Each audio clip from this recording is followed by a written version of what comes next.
आज हर रंग के झोली में भरे हैं हमने।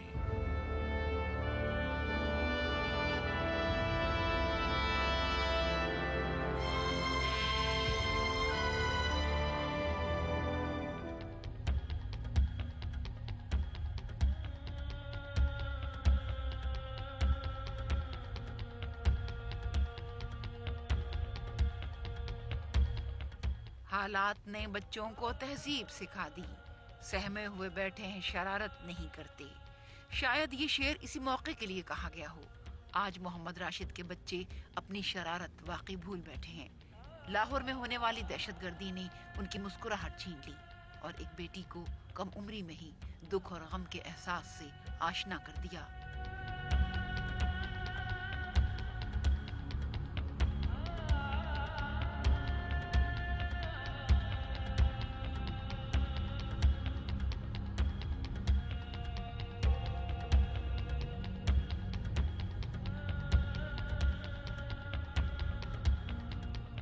बहन भाई माशाल्लाह सारे समझदार हैं, तो समझते हैं सारी बात को, इसलिए वो इतना नहीं करते।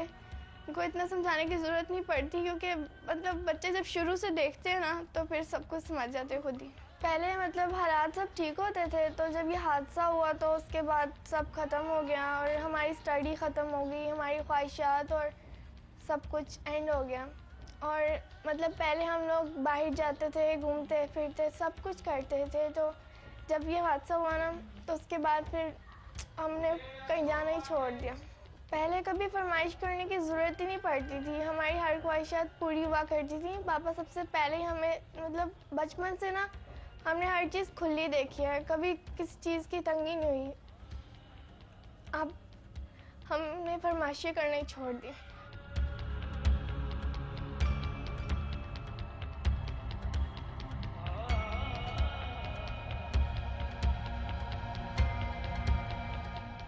एक्चुअली मुझे अपना स्कूल छोड़ना पड़ गया था, क्योंकि हम लोग फीस अफोर्ड नहीं कर सकते थे। मम्मा पापा तो दोनों कहते हैं पढ़ जाओ और इंजीनियरिंग या फील्ड में इस तरह की, तो मैं सोचती हूँ कि मैं पहले तो सॉफ्टवेयर इंजीनियरिंग पढूं, उसके बाद अगर हुआ तो फिर मैं भी जर्नलिस्ट बनना चाहती हूँ। जो लोग नहीं पहुँच पाते हुकूमत तक, तो हुकूमत को नहीं पता चलता, तो फिर ये मीडिया का काम होता है उनको फिर बताना दिखाना कि उनके घर के हालात कैसे हैं।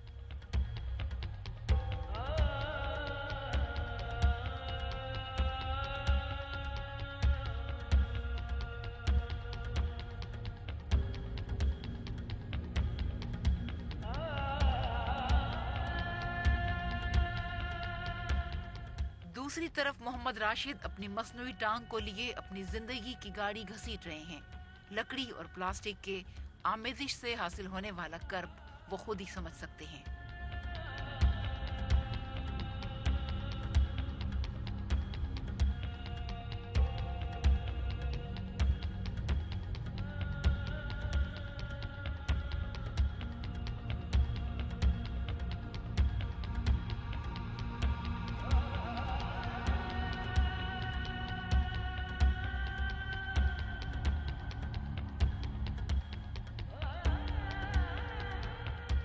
महरूमियाँ मकीन हैं दीवारों दर के बीच, ये क्या कि अपने घर में ही खंडर मिला मुझे।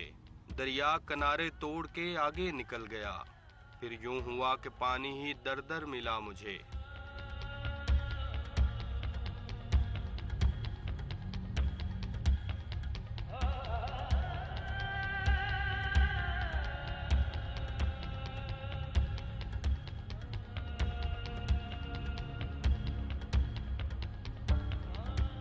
ये जो टांग है इसमें इतनी आसानी से नहीं चल सकता। ये कि ये सिर्फ सर्दियों में बस ये लगा सकते हैं, गर्मियों में तो वैसे ही इसके साथ चलना बहुत मुश्किल होता है, क्योंकि इसमें इन्फेक्शन हो जाता है और रिएक्शन वगैरह बहुत सी चीज़ें ऐसी हो जाती हैं जिससे के साथ नहीं चला जा सकता। ये तो मजबूरी है मेरी, ना चलूँ, चलना तो है। अगर मैं नहीं चलूँगा तो किस तरह मैं अपना घर चलाऊँगा, क्योंकि अगर मैं नहीं चलूँगा तो मैं कुछ नहीं कर सकता। ऐसा इसलिए मुझे चलना पड़ता है मजबूरन। जिस तरह मैं एक कदम भी रखता हूँ तो इसके ये चुभती है, बड़ी लगती है।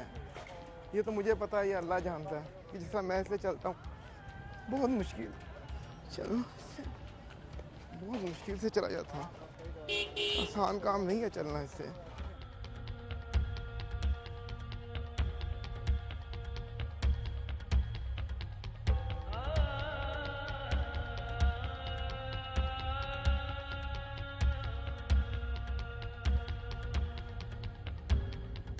ये है कि अक्सर लोग मेरी बाज़ दफ़ा माजूर समझ के माली मदद करने की कोशिश करते हैं, लेकिन मेरी इज्जत नफ्स गवारा ही नहीं करती कि मैं किसी से कुछ पैसे या भीख मांगूं।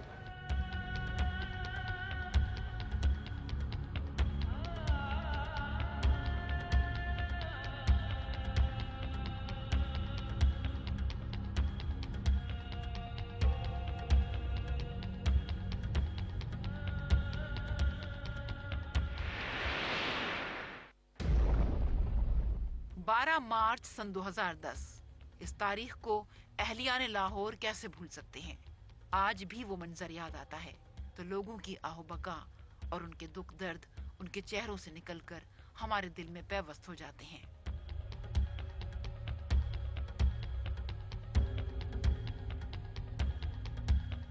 मार्च सन 2010 बरोज जुमा, जब लाहौर के इलाके आरे बाजार बस स्टॉप पर यके बाद दीगरे 2 बम धमाकों में 10 फौजी जवानों समेत 90 अफराद शहीद जबकि 150 से जायद जख्मी हो गए, जिनमें 12 एहलकार शामिल थे।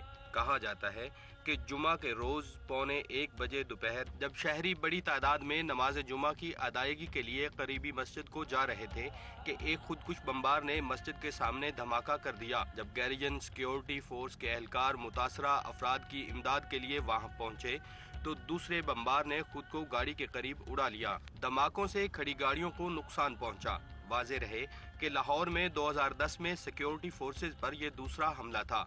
आरे बाजार धमाकों में खुदकुश बमबारों ने खुदकुश जैकेट्स पहन रखी थी, जिनमें तकरीबन 12 से 13 किलो तक धमाका खेज मवाद भरा गया था। हमला आवर की उम्रें 17 से 20 साल के दरमियान बताई गयी। आर हजार में मैं जुमे के लिए निकलने लगा था तो एकदम पहले साइकिल का टायर से फटता ऐसे आवाज़ आई है, जिसमें राशिद भाई जो भागते हुए गए हैं तो पहले ही इनकी टांग जो थी ना, पहले इनको सबसे पहले मैंने उठाया। ठीक है, उठाने के बाद इनको मैंने से पाक आर्मी गाड़ियाँ ही हैं, कोई रेस्क्यू नहीं आई हैं। ठीक है, और इनको सबसे पहले हमने जख्मियों को उठाया पाक आर्मी वालों ने। पाक आर्मी जिंदाबाद। लेकिन इस बेचारे की वो कैफियत है, आज तक इसकी किसी ने हेल्प नहीं की। बगदाद मिलने के बाद वो जो क़यामत के मंजर मैंने देखा आज तक वो मैं भूला नहीं हूँ बस। और अल्लाह पाक ये मंजर किसी को ना दिखाए, और यही मेरी अल्लाह पाक से इल्तिजा है कि हमारे मुल्क के दुश्मन को नेस्त व नाबूद करे।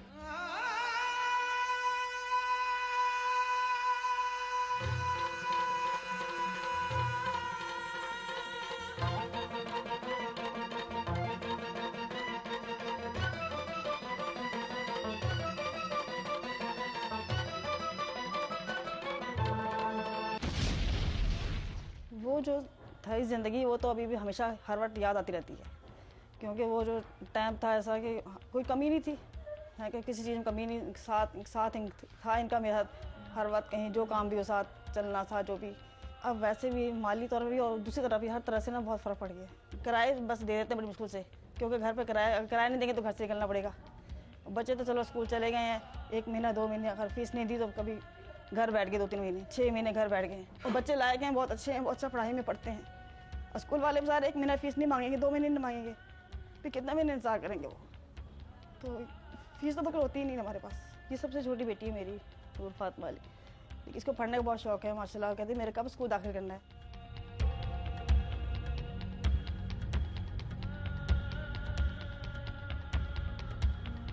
मैं अस्पताल में 2 एक ऑपरेशन हुए हैं, उसके बाद तीसरे दिन जाके वो कहने लगे टांग काटनी पड़ेगी। हर जगह आए दिन धमाके होते रहते हैं, किसी दिन उनके साथ ऐसा होगा तो फिर उनको पता लगेगा क्या गुजरती है उनके ऊपर।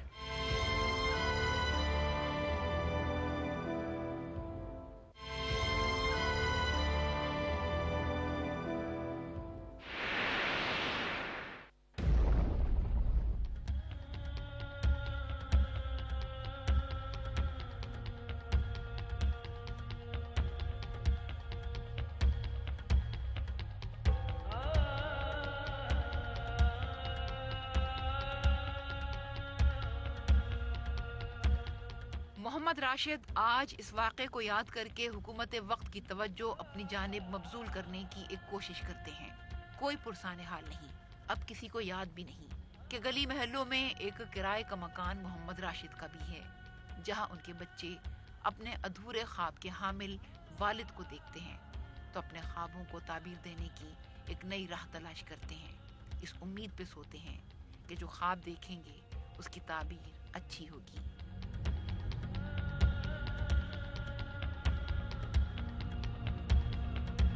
बड़ी मुश्किल है, पहले सही था, सारा निज़ाम सही चल रहा था क्योंकि मैं खुद काम कर लेता था।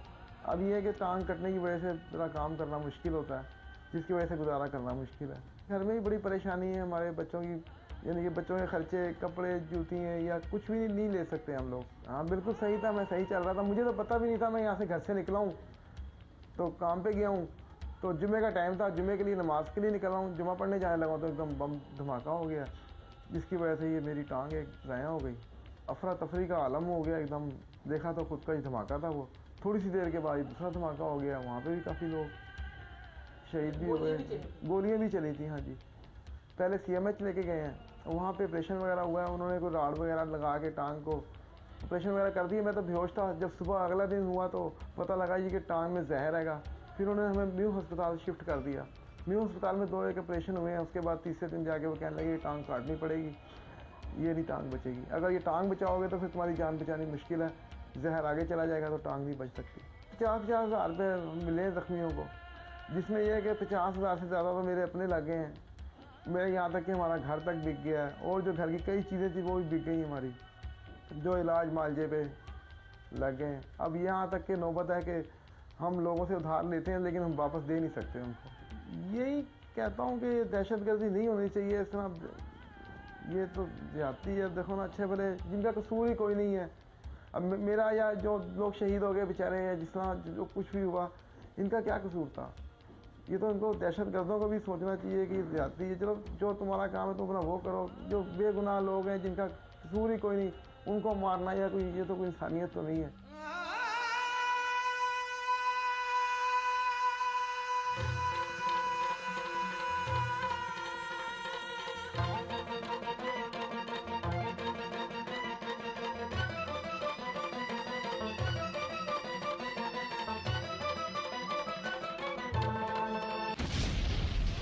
लाहौर में होने वाली इस दहशतगर्दी ने कई बच्चों को गहना दिया।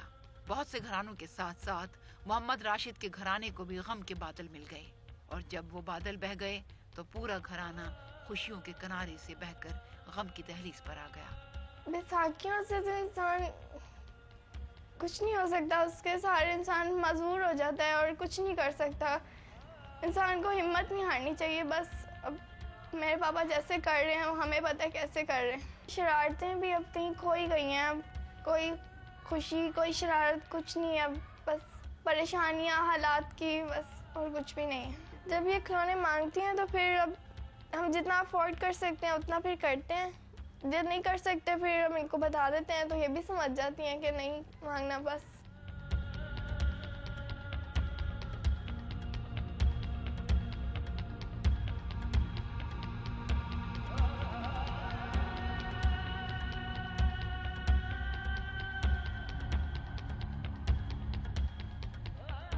अमली तौर पर लोग बड़ी बड़ी बातें करते हैं, जैसे हमारी हुकूमत है, अब वो बड़ी बड़ी बातें करते हैं, कहते हैं कि हम जो ज़ख्मी हैं, जो मर चुके हैं, उनको इतनी इमदाद करेंगे। लेकिन हो सकता है वो करते हो, आगे करप्शन ही इतनी ज़्यादा है कि कोई करप्शन के हवाले से कुछ करता ही नहीं है। हमें तो किसी ने इमदाद की ही नहीं थी।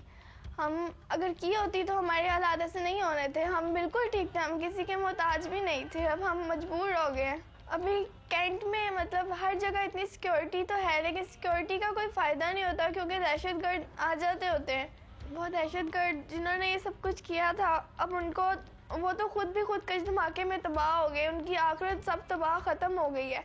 अब जिसने ये सब कुछ करवाया, अब उसकी पता नहीं अल्लाह ही मालिक है उसके साथ क्या होना है। लेकिन वो ये नहीं सोचते कि उनके जो लोग मर गए उनका दुख तो ख़त्म हो गया ना, लेकिन जो ज़ख्मी है उनकी फैमिली पूरी ख़त्म हो जाती है। एक फ़र्द की वजह से सबके हालात ख़त्म होते हैं। उनको ये पता नहीं कब समझ में आएगा। हर जगह आए दिन धमाके होते रहते हैं। किसी दिन उनके साथ ऐसा होगा तो फिर उनको पता लगेगा क्या गुजरती है उनके ऊपर। आँख पहचानती है लूटने वालों को, मगर कौन पूछेगा मेरी बेसरो सामानी से।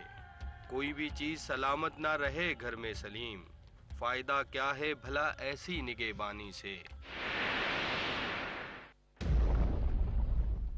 नाजरीन, आपको याद होगा कि हमने अपने गुज़िश्ता प्रोग्रामों में आर्य बाजार धमाके के हवाले से शहीद मोहम्मद रियाज का जिक्र किया था और उनकी बेवा शगुफ्ता की गुफ्तगू भी आपको सुनवाई थी।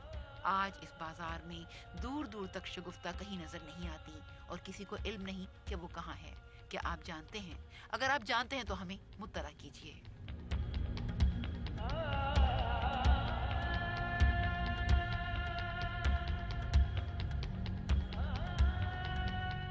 जो सी पॉलिसी वगैरह की है कि दहशतगर्दी बढ़ रही है हमारे मुल्क में, अगर दहशतगर्दी ना हो तो 1 मिनट में करके चले जाते हैं अपना धमाका, खुद भी जहन्नुमी है चले गए, लेकिन अगले से जिंदा है वो न जिंदगी ना मौत, बीच में रह जाते हैं वो लोग। उनकी ज़िंदगी कैसे गुजरती है ये तो नहीं पता, ये तो आचा के साथ देंगे वो लोग।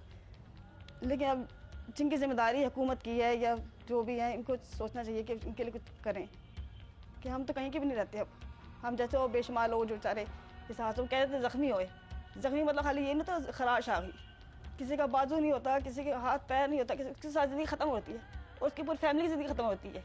एक मामूली सी खबर देते हैं जी इतने ज़ख्मी हुए और इतने वो हो गए।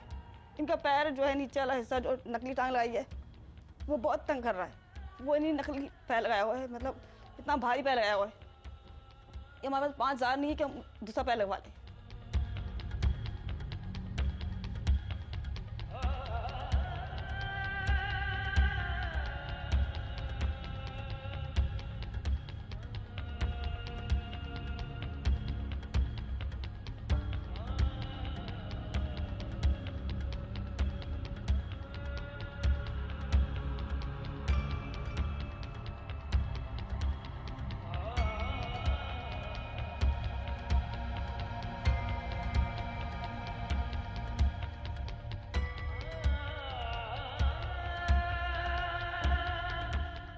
जहाँ बम फटा है उसके साथ इर्द गिर्द जो चीज़ें पड़ी होती हैं वो उड़ के टकराती हैं लोगों के साथ। जब इस तरह की चीज़ें जब टकराती हैं वो काटती हैं या वो किसी चीज़ को फाड़ती हैं, उसको हम रिपेयर कर सकते हैं। हमें मौका मिलता है हम स्टिच कर देते हैं या कोई और इस तरह की चीज़ें कर देते हैं कि उससे बचत हो जाती है।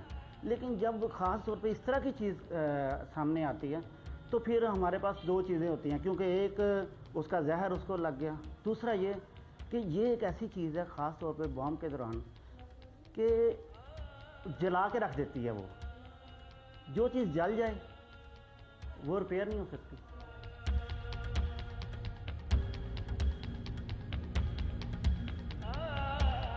दहशतगर्दी की ये आग जो मुल्क को लपेट में ले रही है, कौन है जो इस पर पानी डाले? हमें संजीदगी से सोचना होगा कि बच्चों को उनके खिलौने कैसे लौटाए जाएं और एक गरीब औरत के चेहरे पर जो गम की लकीर है, इसे खुशियों में बदलने की कैसे सही करें।